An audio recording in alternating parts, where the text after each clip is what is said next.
मलाई धेरैजनाले सोधेको प्रश्न, बोयफ्रेन्डले फेक लभ गर्छ भनेर कसरी थाहा? सो म आज त्यसको बारेमा भिडियो बनाइरहेको छु है। मजाले सुन। कतै तिमी भ्रममा त छैनौ मेरो बोयफ्रेन्डले साँचो माया गर्छ भनेर?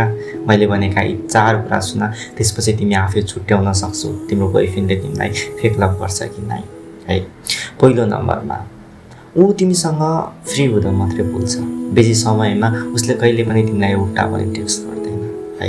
दोस्रो नम्बरमा, उसले तिमीलाई आफ्नो साथीभन्दा पनि बढी इम्पोर्टेन्ट कहिले पनि दिँदैन। तिमीलाई नसोधिकन साथीहरूसँग जहाँ पनि जान्छ अनि लास्टमा भोलिपल्ट आएर तिमीलाई टेक्स्ट गर्छ, म यहाँ गएको थिएँ भनेर। यदि त्यो मान्छेलाई परवाह थियो भने त एकपल्ट त भन्न सक्थ्यो नि है, साँचो माया गर्थ्यो भने। तेस्रो नम्बरमा, उसले कहिले पनि तिमीलाई हुन्छ नि फकाउँदैन क्या रिसाउँदाखेरि।